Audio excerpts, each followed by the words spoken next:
So my name is Morten Elvang. Welcome to the Agile Strategy Meetup group. Today, Steve, we are very happy to have you and really looking forward to hear about your new book, AI and the Octopus Organization. And just before people called in, we were talking a little bit, what does this have to do with strategy? And I think it's quite simple that there's a lot of happening around the dynamics of the organization, AI, the structure of organization, and then maybe it's not so much to today's conversation, but there is a certain role also in how that organization is connected that is not unrelated to strategy. All of that just to give a little bit of context. We will follow the normal scheme of roughly half the time for you to present. You talked about 35, 40 minutes, which is okay. And then until the full hour, we have then time for debate, questions and answers as the conversation developed. So with that, Steve, very warmly welcome. Thank you so much for joining us. Oh, it is my pleasure to be here. Thank you for organizing this, Morten. So I'm going to just give you some very brief background in case you're wondering who the heck is this guy. I am a specialist in disruptive innovation. I have a classic management consulting background at Bain & Company, but for the last 25 years, I have been in disruptive innovation, whether it's an entrepreneur, a corporate venturer, or a consultant. I worked with Clayton Christensen very closely for 6 years, building up his practices around disruptive innovation. I led his healthcare and tech and financial services practices. Clay has passed away, but I am quite certain he would see AI as one of the biggest disruptive innovations that, well, certainly of his lifetime that he would have seen. So what I want to do is talk not so much about the technology, but in how we use the technology and how we make the most of that. So my plan is to speak for roughly about 40 minutes, and then I'm sure we're going to have some robust dialogue and discussion questions around these sorts of things. So look, let's begin by acknowledging that AI is a hugely important transformative force on corporations, on economies. As Sundar Pichai says, it might be the most important thing that humanity has ever worked on. So we know the scale, roughly, of the opportunity from sort of a gut recognition. And yet, as we get into the trenches of actually deploying AI, we realize that it's not easy and there are different vectors of change. One clear pattern, however, is that progress has been speeding up.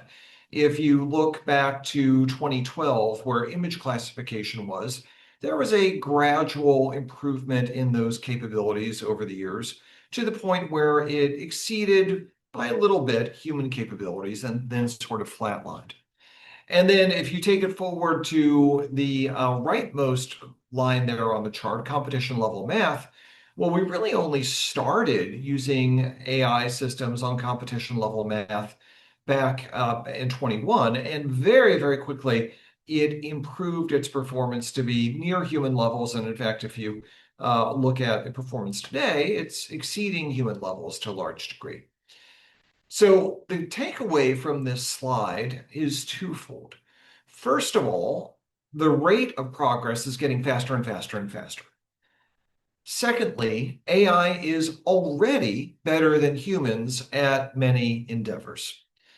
There's a lot of talk and hype about this term artificial general intelligence, when the average computer is better than the average human at a wide range of things.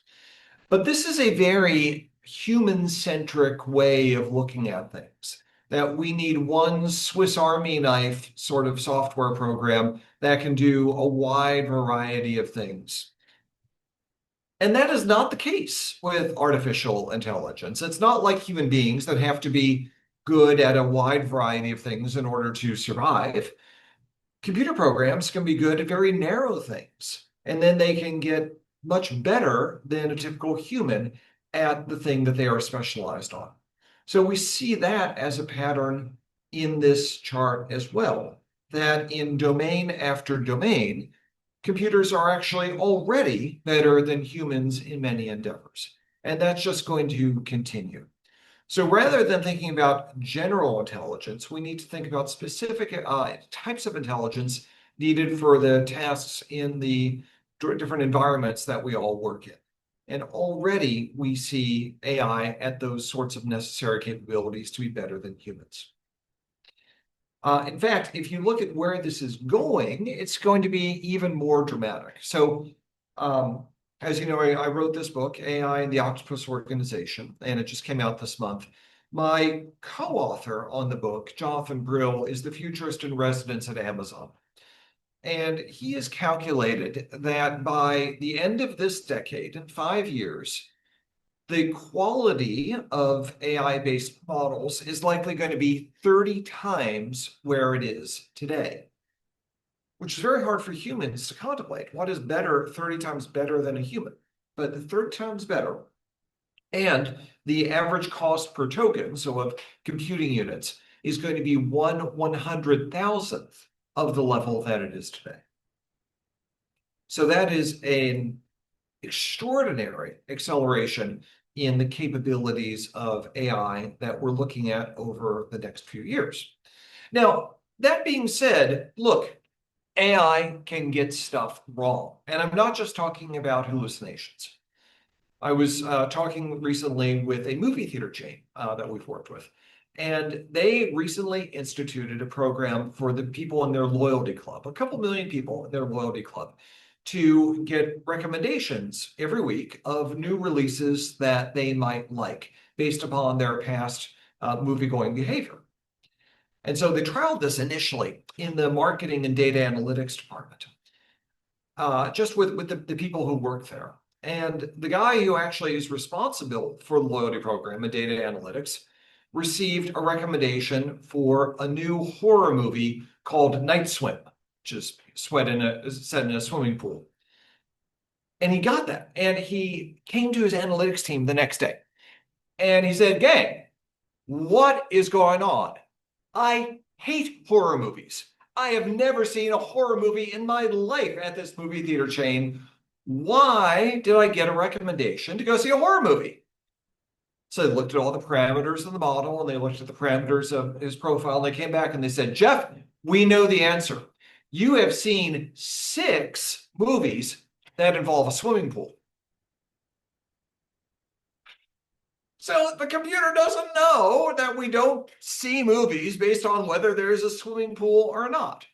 And we have to recognize there is this jagged edge of performance where AI can be extraordinarily good at some things, and yet it lacks basic common sense in others. And that is going to be a continuing feature over time. So look, we recognize where this is going and the tremendous potential of AI. And yet, we are typically working with organizations that are having their boats sunk under the weight of all these pilot projects that they've taken on. Tens, dozens, hundreds of pilot projects, which often go nowhere. There was a MIT study published this past summer, got a lot of publicity, that 95% of pilot projects are failing to make a material impact on the financials of their companies. So there is a disconnect between the promise of the technology and where things need to go. And companies are very much caught in this disconnect where they are being confused and distracted under the weight of all these pilot projects and not really achieving gains. And if they are, they're typically on sort of one-off use cases, very efficiency oriented, very narrowly defined. And this bears out in broader statistics about the marketplace. A recent study by Gallup found that 80% of major corporations believe that AI is central to their future growth prospects. And yet only 15% of them reported that they had a coherent plan for realizing the potential of AI. So there's this massive gap between what people hope for and what they're achieving today. So to explain how to get over this gap, we need to go back in time a little bit. And I'm talking way back in time. I want to take you back to the time of the dinosaurs, when in the oceans, we had these creatures dominate the seas. They were called ammonites, and they could range from a few inches to 3 meters in diameter. They could be absolutely massive. And they had evolved over hundreds of millions of years to have this very tough, thick, coiled shell protecting them against the fearsome predators of the seas, the dinosaur fish with their gigantic mouths, for instance. And the ammonites did pretty well. And then one day it all changed. There was a meteor about the size of Manhattan that struck the Earth 66 million years ago. And it blew up this enormous dust cloud, of course, that killed most of the dinosaurs. There was sulfur in the dust, and the sulfur created acid rain. And the acid rain dissolved the shells of the young ammonites. So almost immediately, the ammonites went extinct. They had been highly evolved to deal with the known conditions and threats of the prehistoric seas. And when an asymmetric threat came, something they had not been conditioned to handle, they went extinct almost immediately. And of course, there's a clear analogy here to legacy corporations, which are highly evolved to deal with stable, known environments. And then the meteor comes and they get wiped out. Clay Christensen chronicled this a lot in his research on disruptive innovation and the innovator's dilemma and other books. And it is a cycle that we have seen repeat again and again and again. It's not something just new to modern times. This has been throughout business history. And it is probably going to be happening again as we transition to the age of AI. Now, obviously, we don't want to be this. We don't want to be a fossil like the ammonites are. You can actually buy ammonite fossils now in stores. They're not cheap, but they are around because they were so plentiful. They were so plentiful. They were everywhere in the seas. Rather, we want to be something different. We want to be like this, the octopus. So the octopus is actually 297 million years old. That is the oldest fossil ever found of an octopus. And okay, it had 10 legs, but it had an ink sac. It was very recognizably an octopus. It was about as old as the ammonites. The octopus is actually 70 million years older than the dinosaurs. So this thing has been around forever. And what happened when the meteor struck the Earth? For the octopus, it did just fine. It did just fine. And in fact, it thrived because so many of its competitors for food were wiped out. So why is that? It's because octopuses and other creatures of that type of species, like cephalopods, cuttlefish, etc., have a very unusual capability. They are not governed solely by the fixed DNA inherited over the millennia from their ancestors. They have an ability to recode their RNA very quickly. And it is, take you back to high school biology class, the RNA is what conveys the instructions from DNA to the rest of the cell. It is that sort of messenger between the DNA and what happens in the body. The DNA they can't change, just like we can't really change our DNA. But they can change their RNA. Now, in a corporation, the DNA is also stuff that's very hard to change, your culture, your legacy assets. But the RNA is the way that it gets reflected in the day-to-day actions. And that, for the right type of corporation, can be changed. How does the process change? How does the way people execute on instructions change? What sorts of projects get green-lighted? That can change in a corporation. So because the octopus could recode its RNA, it did just fine. Now, the octopus actually has a remarkable ability to do this even in a single generation. You could take an octopus from the Antarctic and you could put it here in the seas of the Caribbean, and within a few hours, it will adjust. An octopus can actually adjust its color, its shape, the form that it takes. I'm going to play a little video for you. I hope that it registers okay on Zoom. Sometimes they don't. But I want you to see if you can spot the octopus.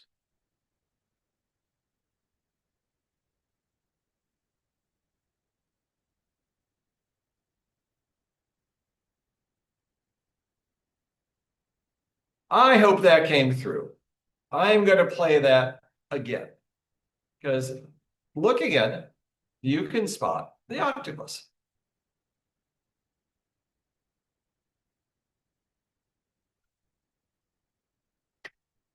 They are incredible. The one thing I'm going to promise you out of this discussion today is I don't think any of you are ever going to eat an octopus again. They may be tasty, but they are remarkable creatures. You can look at octopus videos on YouTube all day. It's really amazing. So we need to be octopus-like in our adaptability. We need to be agile in order to deal with major disruptions, and AI is one of those disruptions. Now, let me bring you back in time once again, a little bit more recently. Let's go to about 150 years ago. Back then, steam ruled the day. There were factories, certainly, and the machinery was typically powered by steam. But this was far from ideal because steam was expensive to produce. You needed a lot of infrastructure to bring steam to different parts of the factory. And steam is based, the power is based on pressure. Pressure varies. And so you wouldn't get highly consistent factory operations or reliable operations based upon steam power. And then you had electricity come in around the 1880s, 1870s, more or less. It took about 20 years for electricity to really fully replace steam-powered factory machines.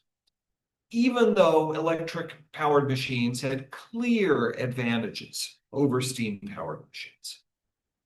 Organizations changed more slowly than the technology did.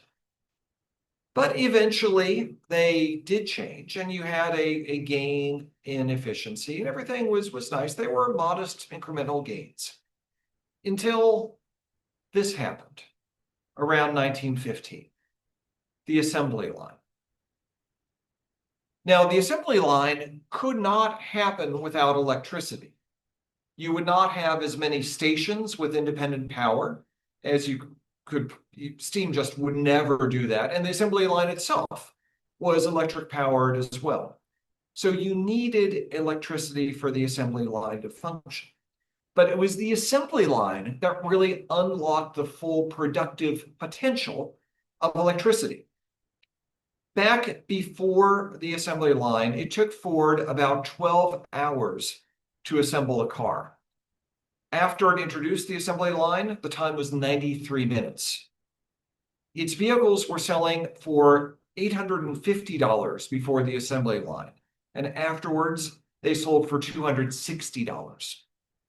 The workers doubled their wages once you had the assembly line.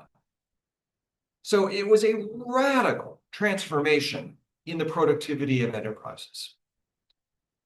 This was a second order effect of electricity. The first order was replacing the machines.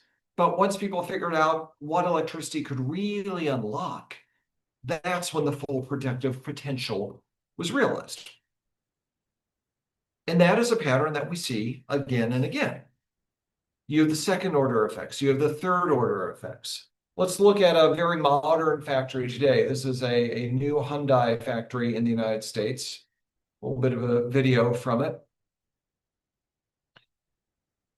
You know what Hyundai never shows in this video? Are human beings. Robot, robot, robot.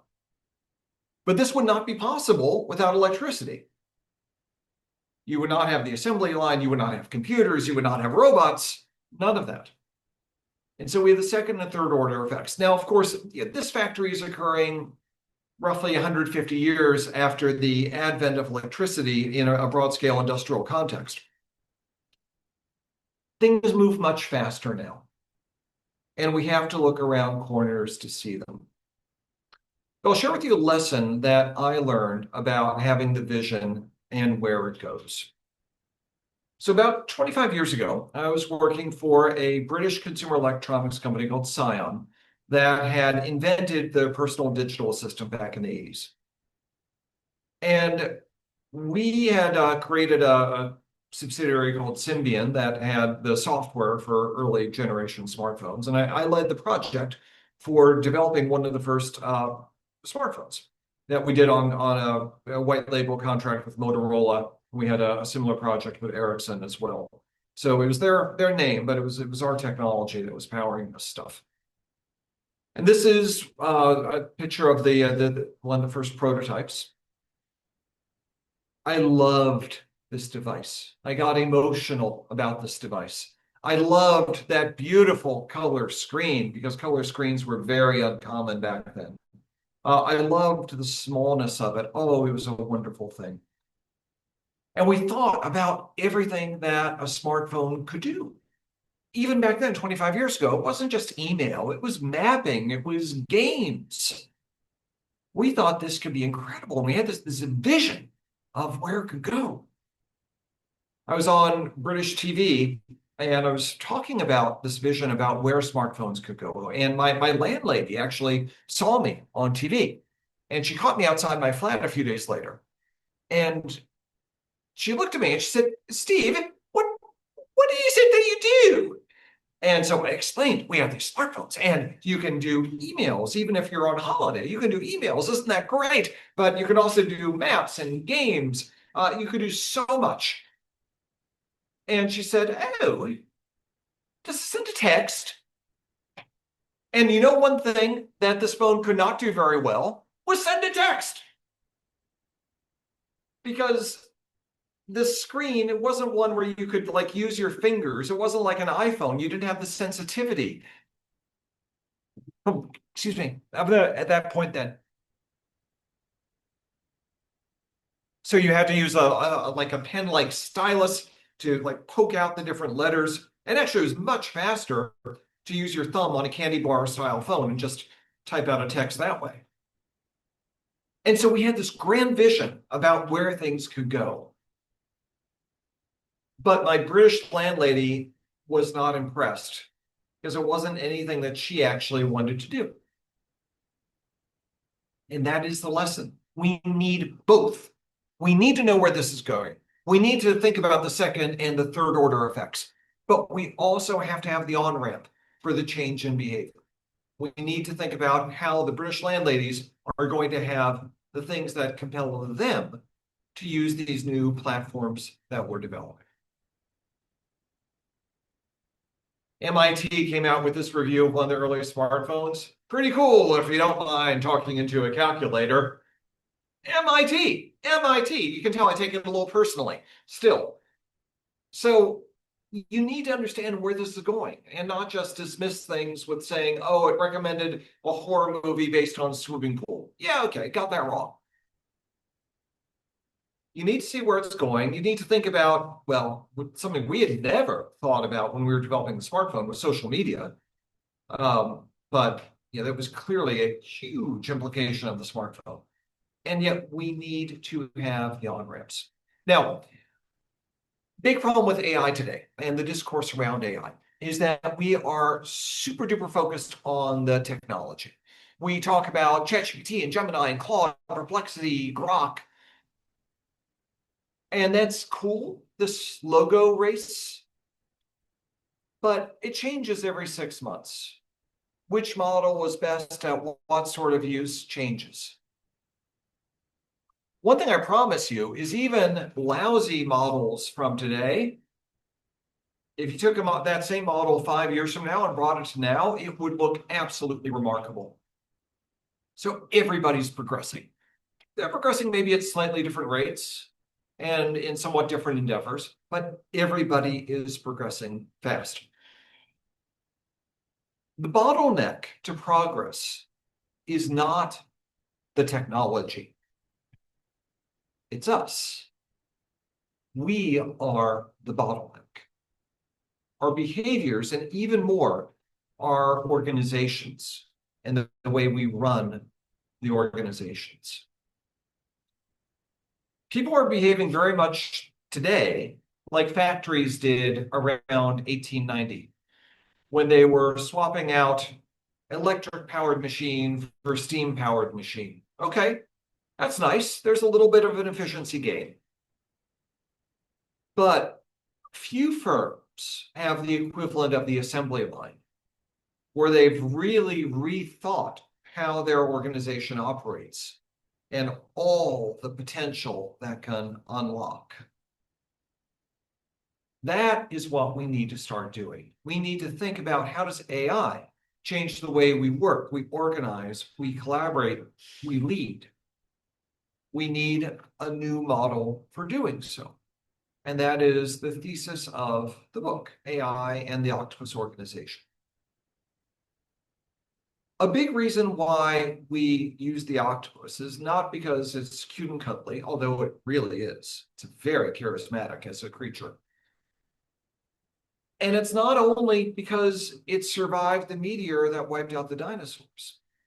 It's because the biology of an octopus, the anatomy of an octopus, is actually very similar to what a modern AI-infused organization needs to look like. One remarkable thing about an octopus is that 2/3 of its neurons, 2/3 of its thinking capacity, is not in its central head. It's distributed throughout the whole body. In fact, each arm has its own neural cluster, its own mini brain. So an octopus actually has 9 brains. And there's a nerve ring that connects the arms, the brains of the arms, so that one arm can be off opening up a clam and another one is exploring a cave, all the time that the central brain is thinking, how do I get away from that shark?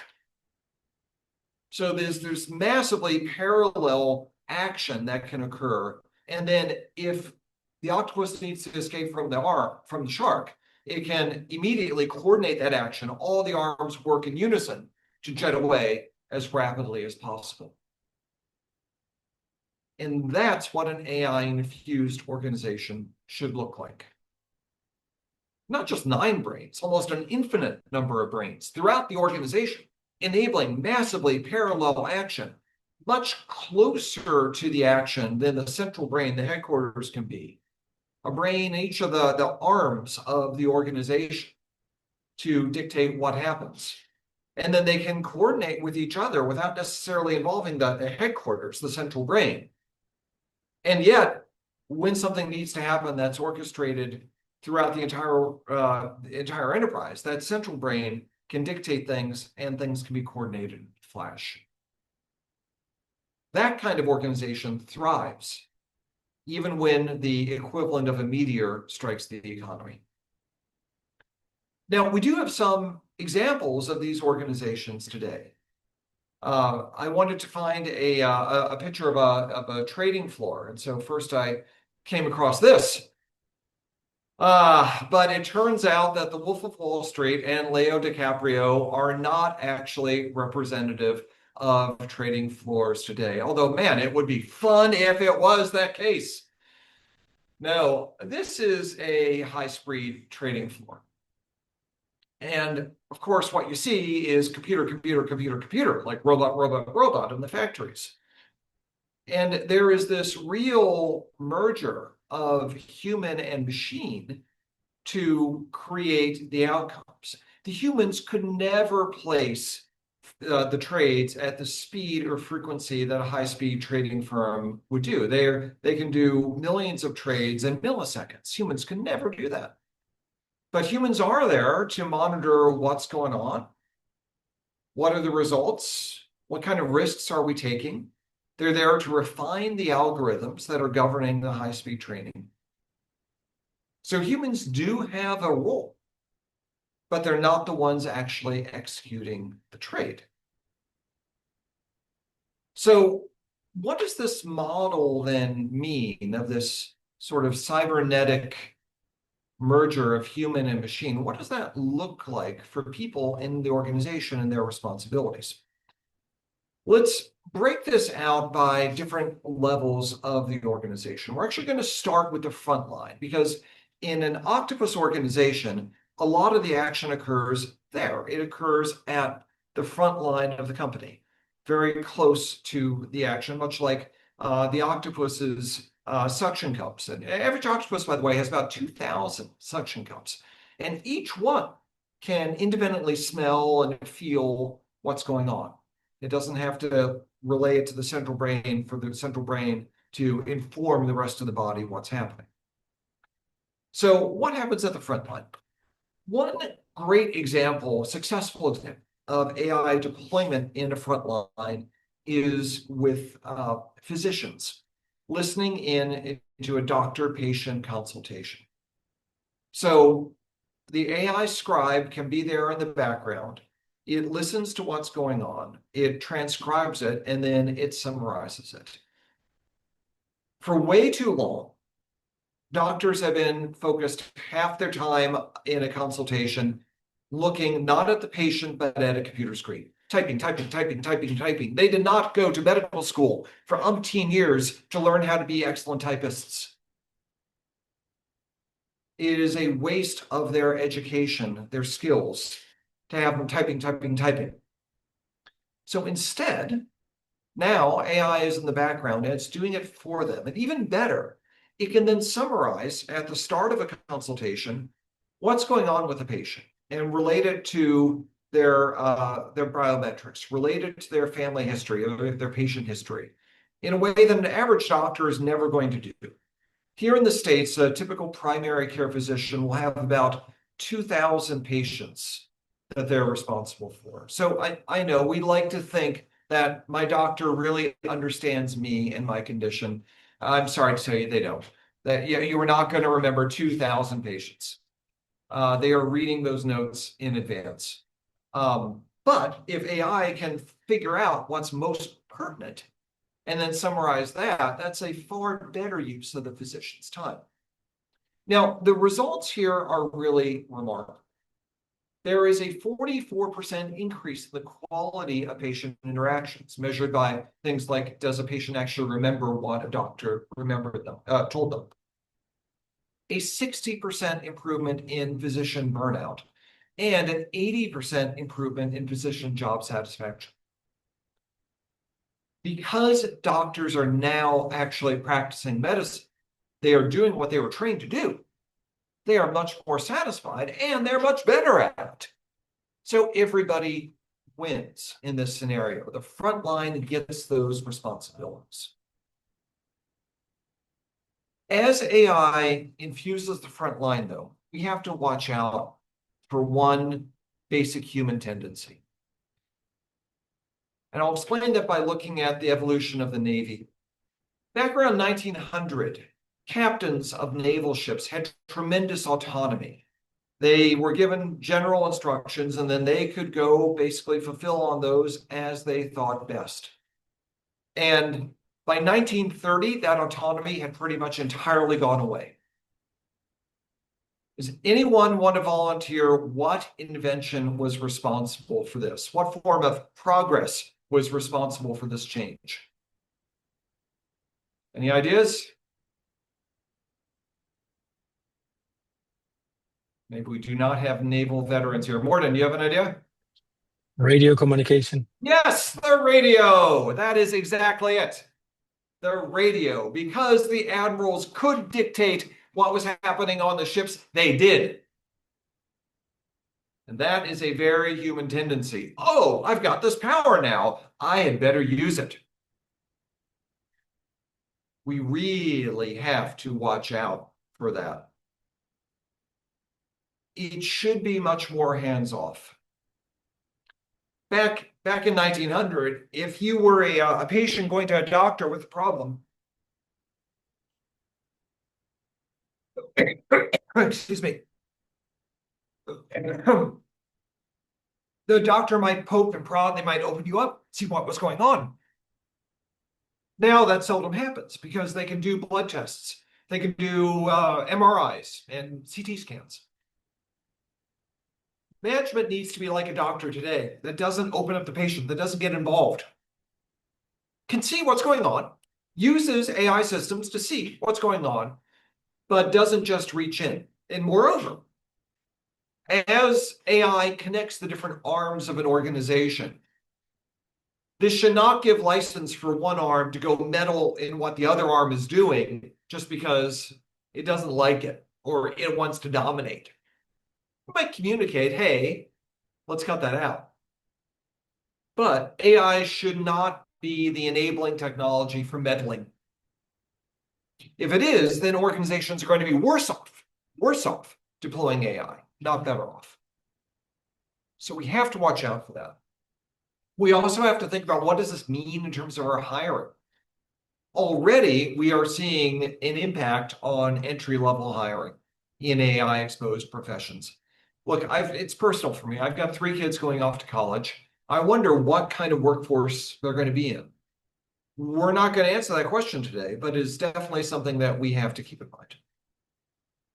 So for the front line, there's going to be more challenging issues, like for those doctors, and probably people are going to be a little bit more experienced because the shape of who's being hired is changing. And you want people who can get the most out of those IT systems. So middle managers, what do we have here? Today, there is an astonishing waste of talent in middle managers. About 70%, 75% of a typical middle manager's time is spent on admin issues, planning, coordination, alignment, all that sort of stuff. Only 25% is on the real thinking work and on coaching people in their teams. Now, in an AI-infused workplace, it's very different. Studies have shown that it changes to be about 65% about dealing with humans. And that's because now a middle manager doesn't become mainly an information processor like they've been. No, they are coaching people. They're coaching on change because change is going to be everywhere. They're thinking about what's not in the model, what's getting missed. Do things make sense? How do they take the outputs of an AI system and combine it with other sorts of inputs? So it's not just AI running the show, but how do they synthesize between these things to figure out what to do? So middle managers as well get used to their full extent of their capability.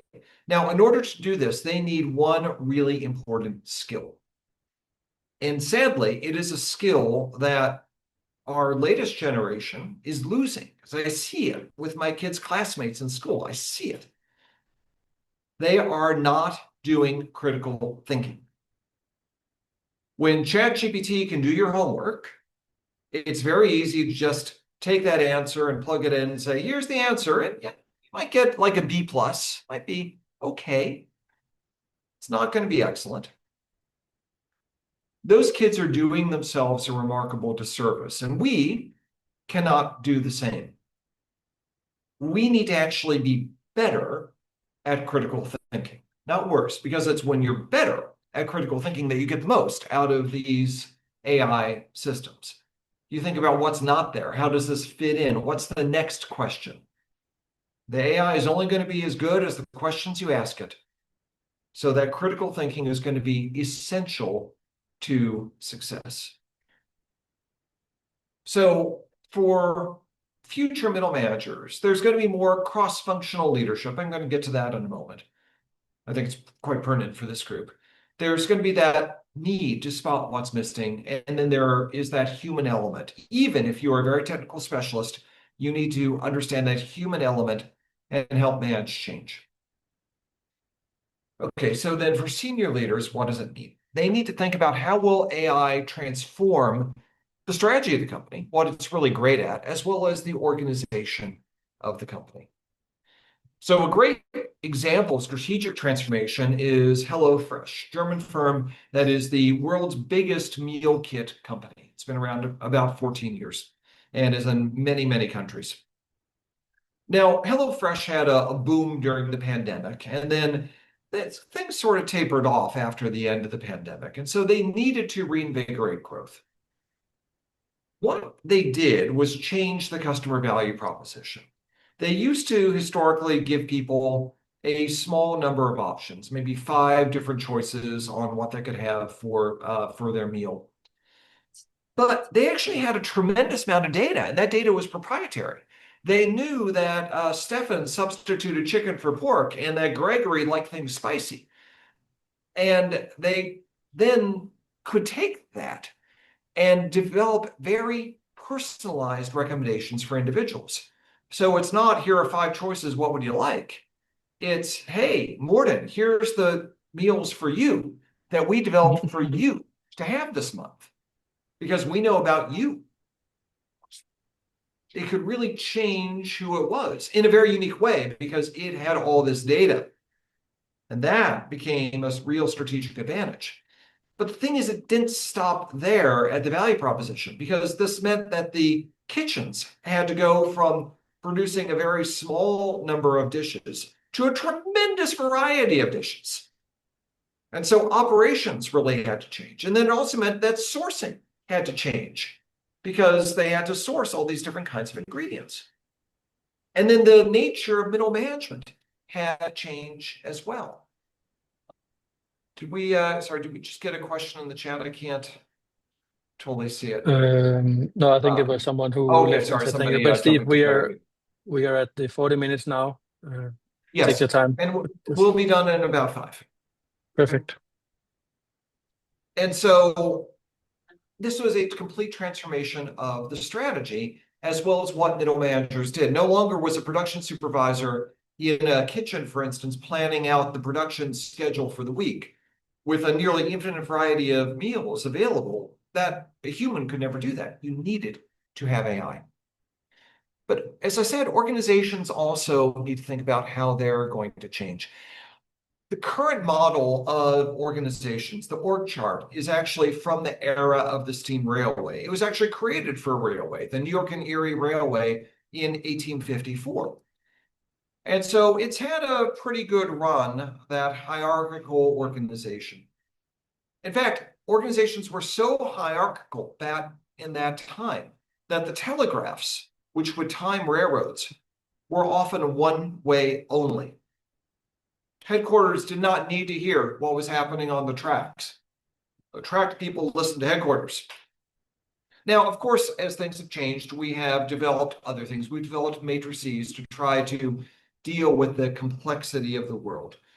But in reality, it is just an evolution of that traditional hierarchical org chart.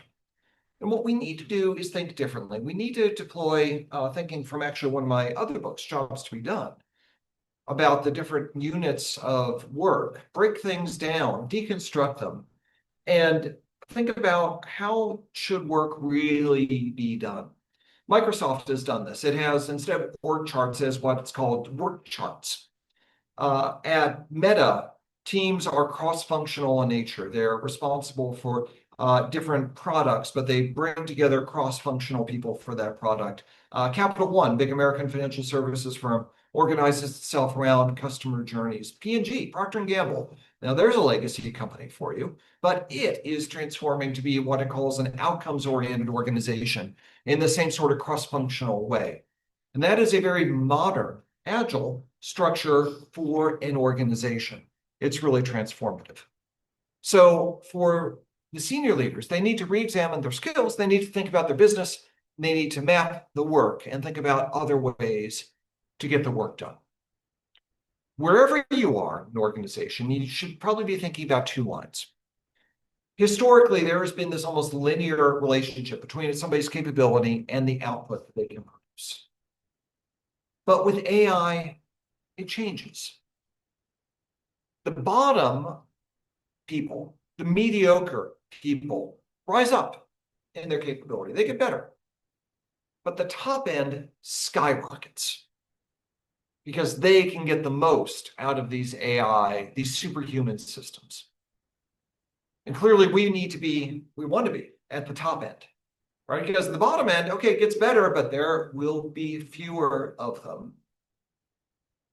At the top end, it's different.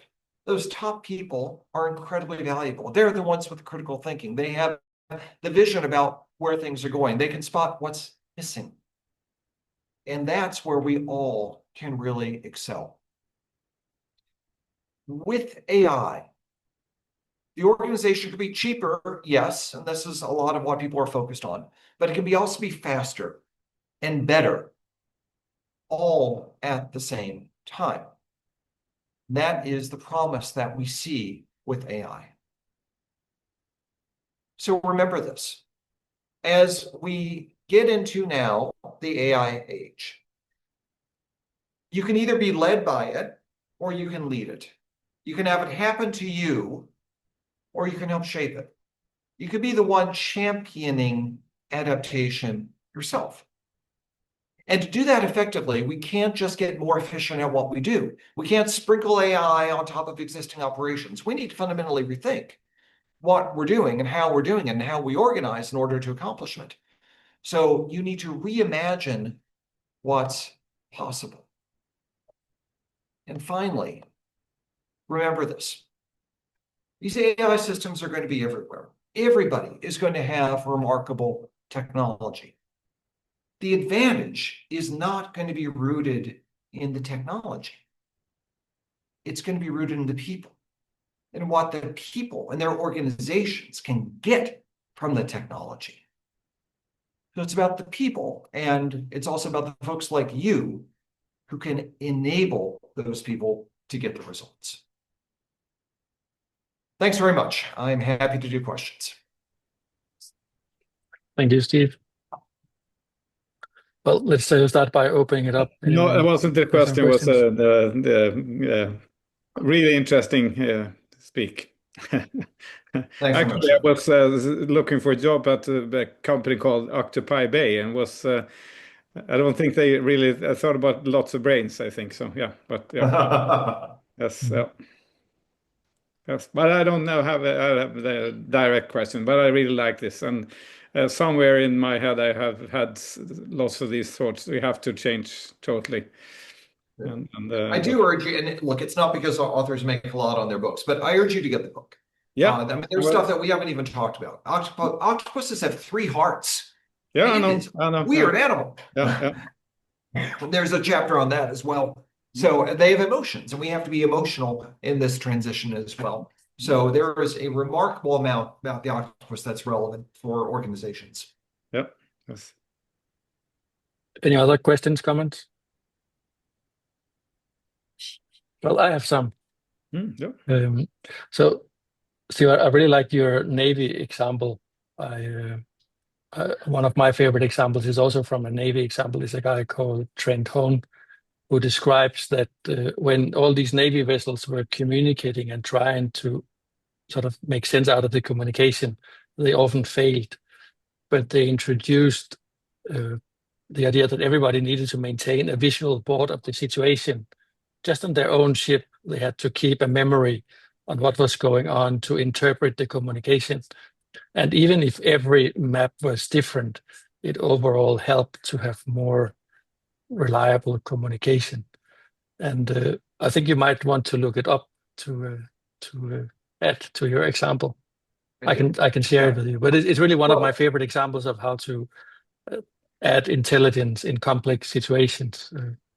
So this is very true, right? If you look at the large naval engagements in World War II in the Pacific, there is no way those could have been undertaken that way without radio communications. So yes, radios in many ways were a real advantage, right? But there is this human element to it, which was not necessarily good. And it still pertains, right? On a submarine, the captain is not in continuous communication with the admiral back in headquarters. And so they have a lot more autonomy.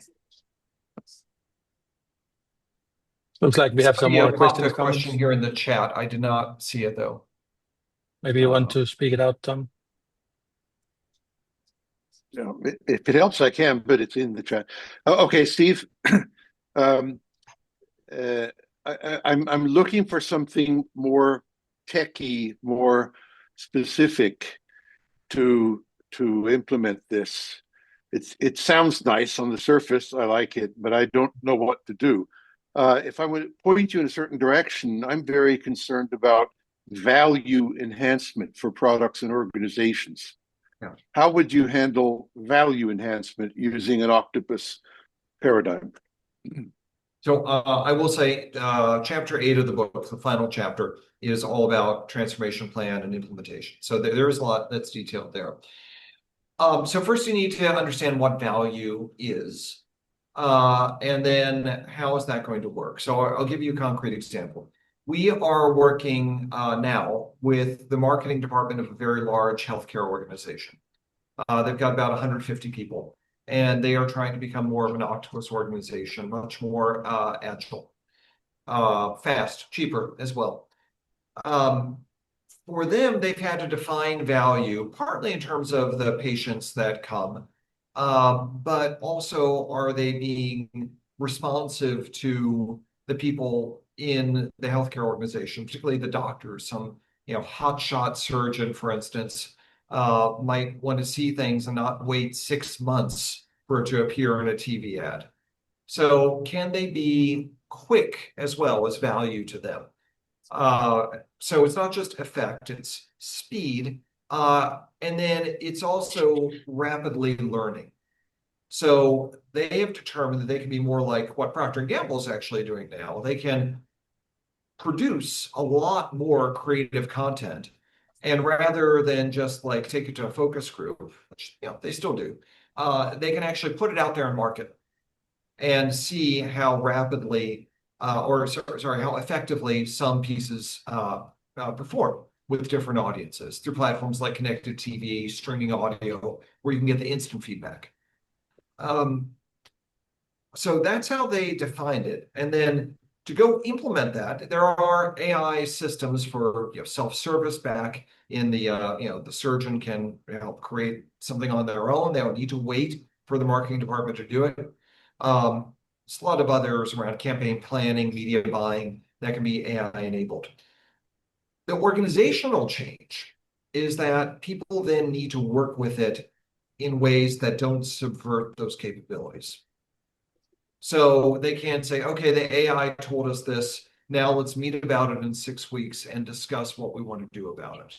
Or, well, this person didn't look at the outputs and their input is going to be really important. So let's get a meeting in 3 weeks with them to see what they think. So there needs to be a behavioral change as well, not just a technological change to get the value out. And that is something you need to stage over time. You can't have people become like the Wild West cowboys and just go, oh, my AI said it, so let's go do it. That is not going to work in the broader organization. So you need that transitional plan. Anyone else have a question or a comment? I have a question.